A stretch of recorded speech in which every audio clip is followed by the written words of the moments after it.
ولو كره المشركون.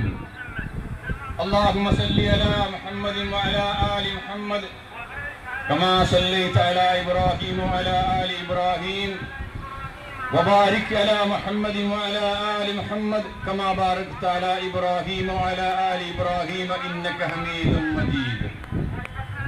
أيها الناس، أوصيكم وإياي أولا بتقوى الله.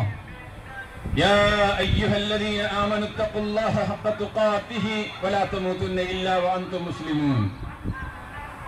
رب اشرح لي صدري ويسر لي أمري واحلل عقدة من لساني يفقهوا قولي. إن أريد إلا الإصلاح ما استطعت وما توفيقي إلا بالله. عليه توكلت وإليه أنيب. عليه توكلت وإليه أنيب. عليه توكلت وإليه أنيب. أعوذ بالله من الشيطان الرجيم. بسم الله الرحمن الرحيم. وجاهدوا في الله حق جهاده هو اجتباكم وما جعل عليكم في الدين من حرج ملة أبيكم إبراهيم هو سماكم المسلمين من قبل وفي هذا ليكون. الله أكبر الله أكبر الله أكبر. لا إله إلا الله والله أكبر. الله أكبر ولله الحمد.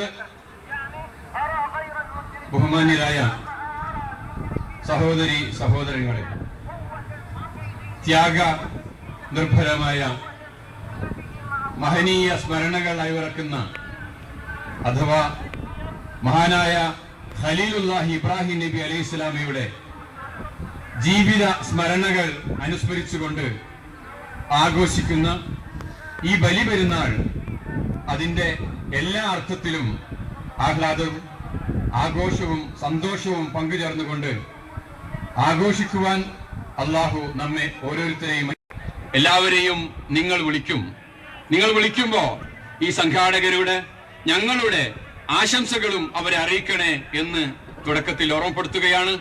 അവർക്ക് കൂടി ഈ ഈദ് ഗാഹിന്റെ പേരിൽ പ്രത്യേകം ആശംസകൾ അറിയിക്കുന്നു. അല്ലാഹു അക്ബർ അല്ലാഹു അക്ബർ അല്ലാഹു അക്ബർ.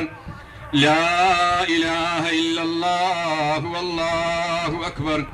അല്ലാഹു അക്ബർ വലില്ലാഹിൽ ഹംദ്. അതേപോലെ നമ്മുടെ കൂട്ടത്തിൽ നിന്ന് പരിശുദ്ധ ഗേഹത്തെ, പൗരാണിക മന്ദിരത്തെ പടച്ചവനെ ആരാധിക്കാൻ വേണ്ടി ലോകത്ത് ആദ്യമായി പണിതീർത്തിയ പരിശുദ്ധ കഅബയെ ലക്ഷ്യം വെച്ച് പോയ ഹാജിമാരുണ്ട്. നമ്മുടെ ബന്ധുക്കൾ, നമ്മുടെ മാതാപിതാക്കൾ, നമ്മുടെ പരിചയക്കാർ എല്ലാവരും അവർക്ക് നാം വേണ്ടി പ്രാർത്ഥിക്കുക. ഇതുവരെ യാതൊരു കുഴപ്പവുമില്ലാതെ അവരുടെ ഹജ്ജിന്റെ കർമ്മങ്ങളൊക്കെ മുന്നോട്ട് കൊണ്ടുപോകാൻ സാധിച്ചിട്ടുണ്ട്. ഇനിയുള്ള നാം അവർക്ക് വേണ്ടി പ്രാർത്ഥിച്ചുകൊണ്ടിരിക്കുന്നു. നമ്മുടെ സമൂഹം അവർക്ക് വേണ്ടി പ്രാർത്ഥിച്ചുകൊണ്ടിരിക്കുന്നു. അവർക്കെല്ലാവർക്കും വേണ്ടി നമ്മുടെ ആശംസകൾ നമ്മൾ അറിയിക്കുന്നു, നമ്മുടെ അഭിവാദ്യങ്ങൾ അറിയിക്കുന്നു. അല്ലാഹു അക്ബർ അല്ലാഹു അക്ബർ അല്ലാഹു അക്ബർ. ലാ ഇലാഹ ഇല്ലല്ലാഹു അല്ലാഹു അക്ബർ. അല്ലാഹു അക്ബർ വലില്ലാഹിൽ ഹംദ്.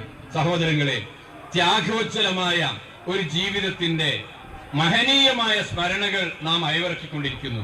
ഒരു പ്രവാചകന്റെ, അള്ളാഹു ഖലീലുള്ള എന്ന് വിശേഷിപ്പിച്ച തന്റെ കൂട്ടുകാരൻ എന്ന നാമത്തിന് അർഹനായ താനൊരു സമുദായ ജീവിതം പരാമർശിക്കുമ്പോഴൊക്കെ തന്നെയും ഈ ജീവിതത്തിൽ ഇബ്രാഹിം നബി അലൈഹി സ്വലാമയുടെ ത്യാഗോജ്വലമായ അദ്ദേഹത്തിന്റെ പ്രബോധന ജീവിതത്തിൽ അദ്ദേഹത്തിന്റെ വ്യക്തിതലങ്ങൾ പരിശോധിച്ചുകൊണ്ട് എല്ലാ മണ്ഡലങ്ങളിലും നിങ്ങൾക്ക് വ്യക്തമായ മാതൃകയുണ്ട് എന്ന് പരിശുദ്ധ ഖുർആൻ വിശേഷിപ്പിക്കുന്നതായി നമുക്ക് കാണുവാൻ സാധിക്കുന്നതാണ്.